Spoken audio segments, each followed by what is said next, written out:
RCB ಸಂಭ್ರಮಾಚರಣೆ ಸಮಾರಂಭದ ಕಾಲ್ತುಣಿತ ಪ್ರಕರಣದಲ್ಲಿ ಪೊಲೀಸ್ ಅಧಿಕಾರಿಗಳ ಅಮಾನತನ್ನು ಖಂಡಿಸಿ ಹಾಸನದ ಹೇಮಾವತಿ ಪ್ರತಿಮೆ ಮುಂಭಾಗದಲ್ಲಿ ಎಬಿವಿಪಿ ಕಾರ್ಯಕರ್ತರು ಪ್ರತಿಭಟನೆ ನಡೆಸಿದರು. ಕಾಲ್ತುಳಿತದ ಹಿನ್ನೆಲೆಯಲ್ಲಿನ ಅಮಾನತಾಗಿರುವ ಪ್ರಾಮಾಣಿಕ ಪೊಲೀಸ್ ಅಧಿಕಾರಿಗಳ ಸಸ್ಪೆನ್ಷನ್ ಅನ್ನು ಹಿಂಪಡೆಯಬೇಕೆಂದು ಆಗ್ರಹಿಸಿದರು. ಆರ್ಸಿಬಿ ಜಯದ ಸಂಭ್ರಮದ ವೇಳೆ ವಿಪರೀತ ಜನಸಂದಣಿಯಿಂದಾಗಿ ನಡೆದ ಕಾಲ್ತುಣಿತದಲ್ಲಿ 11 ಯುವಕರು ಸಾವನ್ನಪ್ಪಿದ್ದು, ಈ ಬಗ್ಗೆ ಎಬಿವಿಪಿ ತೀವ್ರ ಆಕ್ರೋಶ ವ್ಯಕ್ತಪಡಿಸಿದೆ. ವಿಧಾನಸೌಧದ ಮೆಟ್ಟಿಲುಗಳ ಮೇಲಿನ ಸಂಭ್ರಮಾಚರಣೆ ವಿವೇಚನೆ ಇಲ್ಲದ ತೀರ್ಮಾನದಿಂದ ನಡೆದಿದೆ. ಸರ್ಕಾರ, ಪೊಲೀಸ್ ಇಲಾಖೆ, ಕೆಎಸ್ಸಿಎ, ಆರ್ಸಿಬಿ ಮ್ಯಾನೇಜ್ಮೆಂಟ್ ಹಾಗೂ ಸಾರ್ವಜನಿಕರ ಲೋಪಗಳಿಂದ ಈ ದುರಂತ ಸಂಭವಿಸಿದೆ ಎಂದು ಪ್ರತಿಭಟನಾಕಾರರು ಆರೋಪಿಸಿದರು. ದಕ್ಷ ಅಧಿಕಾರಿಗಳನ್ನ ಸಸ್ಪೆಂಡ್ ಮಾಡಿದ್ದಾರೆ. ಅಲ್ಲ ಕಣ್ರಿ, ಅಲ್ಲಿ ಇಷ್ಟ ಜನ ಇದ್ರಿ, ಸುಮಾರು 6-7 ಲಕ್ಷ ಜನ ಸೇರಿದ್ರು.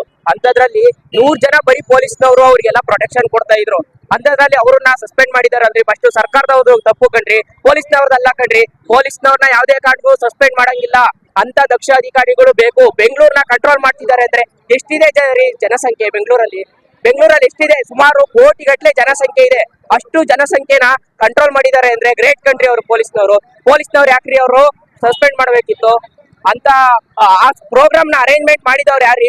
ಪ್ರೋಗ್ರಾಮ್ ನ ಅರೇಂಜ್ಮೆಂಟ್ ಮಾಡಬಾರ್ದಿತ್ತು ಕಣ್ರಿ. ಅಂತದ್ರಲ್ಲಿ ತಪ್ಪಿಲ್ದವ್ರದೆಲ್ಲ ತಪ್ಪು ಅಂತ ಮಾಡ್ತಿದ್ದಾರೆ ಅಂದ್ರೆ ಏನ್ ಮಾಡಕ್ಕಾಗುತ್ತೆ? ಜನಗಳು ಸಪೋರ್ಟ್ ಮಾಡ್ತೀವಿ ಕಣ್ರಿ. ಪೊಲೀಸ್ನವ್ರದ್ದು ಯಾವ್ದೇ ತಪ್ಪಿಲ್ಲ ಕಣ್ರಿ. ನಾವ್ ಹೇಳ್ತಿದೀವಿ ಪೊಲೀಸವ್ರದ್ದು ಯಾವ್ದೇ ತಪ್ಪೇ ಇಲ್ಲ. ಅದಕ್ಕೋಸ್ಕರ ಈಗ ಏನು ಆಗ್ಬೇಕಿಲ್ಲ ಕಣ್ರಿ. ಪೊಲೀಸ್ ಅವ್ರನ್ನ ಯಾವ್ದೇ ರೀತಿ ಸಸ್ಪೆಂಡ್ ಮಾಡಂಗಿಲ್ಲ. ಈಗ ಏನೋ ಸತ್ತೋದವ್ರು ಹೋಗ್ಬಿಟ್ರು, ಏನು ಮಾಡಂಗಿಲ್ಲ. ಸರ್ಕಾರ ಯಾವ್ದೇ ಸರ್ಕಾರದ ತಪ್ಪು, ಇದು ಸರ್ಕಾರದ ತಪ್ಪು. ಅದಕ್ಕೋಸ್ಕರ ಅವ್ರು ಏನ್ ಸತ್ತೋಗಿದ್ದಾರೆ ಅವರಿಗೆ ಅವ್ರು ಏನೋ ಫ್ಯಾಮಿಲಿಗೆ ಕೊಡಿ, ಅಮೌಂಟ್ ಕೊಡಿ, ಬಿಟಾಕಿ ಅಷ್ಟು ಸಾಕು. ಪೊಲೀಸ್ ಅವ್ರು ಯಾವ್ದೇ ತಪ್ಪಿಲ್ಲ ಕಣ್ರಿ. ಹೇಳ್ತಾ ಇದ್ದೀನಿ ಅಷ್ಟೇ ಕಣ್ರಿ.